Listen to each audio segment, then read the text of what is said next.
U.S. will take over the Gaza Strip, and we will do a job with it, too. We'll own it. That was President Trump laying out his plan for a post-war Gaza Strip, which he says could include a U.S. presence and even using the military if necessary. But what would that mean to the more than 1 million Palestinians living there, and how would it impact the stability of the region? Well, joining me now is Peter Trumbore, a political science professor with Oakland University, to help us kind of unpack all of this and break down these developments. Okay, so let's kind of get into this. What was your first reaction when you heard the president say this? Well, I saw the clips last evening, and frankly, I was astonished. This is such an outlandish idea that flies in the face of literally decades of American policy. It flies in the face of international law. The proposal of ethnically cleansing Gaza of 1.8 million Palestinians is not just illegal, it's immoral. And so it was an astonishing moment. It's an outlandish proposal, and it's one that has garnered almost universal pushback, with the exception of Israel. And that's what appears to be the case. The question is, what grounds do we have to even make that kind of accusation, but to even suggest something like that? Yeah, we have no grounds and no standing to declare that this will now be owned by the United States, and that we will clear the rubble and clear the explosives and clear the people and build magnificent oceanfront casinos and hotels for the world's people, and that those Palestinians will just go someplace. Right. And so, and that's the other question. So what would be that someplace? Where would they go?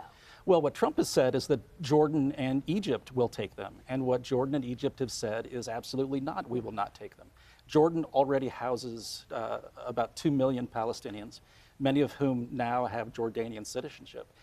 But to remove 1.8 million Palestinians from Gaza would be the single largest displacement of people from the region since 1948, when 800,000 Palestinians were driven from their homes during the wars that led to the creation of the State of Israel.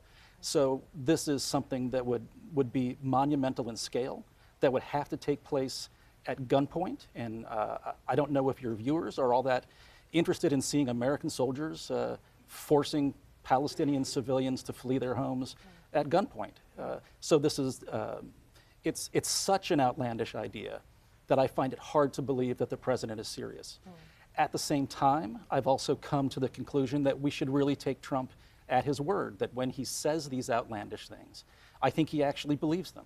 And I think he actually believes that they're possible. So I don't see this as a bargaining ploy. I don't see this as an opening round of some brilliant negotiating strategy. I think this is Trump saying what he wants to say and assuming that he can make it happen somehow. And what do you say to people who say, well, this is some sort of solution, it's at least an option, and there haven't been many of those thrown out? It's a solution in the same way, and I'm going to use this analogy very advisedly. It's a solution the same way the Holocaust was a solution.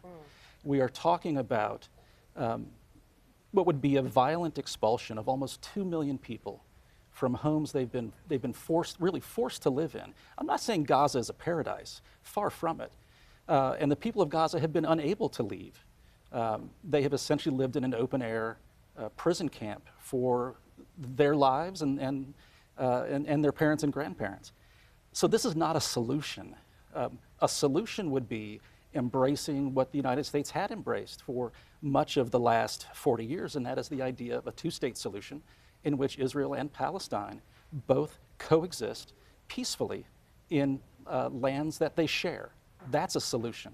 That's not a solution that the current Israeli state is interested in, and it's not a solution apparently that Donald Trump is interested in any longer either. And you said this may also, well, the president said this might also involve our military. Should the American people be bracing ourselves for anything at this point? Oh, I don't think so. Okay. Again, you know, I think Trump believes he can say things and then they magically occur. But to actually send American military personnel to Gaza to root all of the Palestinians out of that territory, that would be a bigger military engagement than anything we tried to do over the last 20 years in Iraq and Afghanistan. I just don't see it. And especially given that Trump claimed he was running to be the peace president, he was running to keep America out of wars.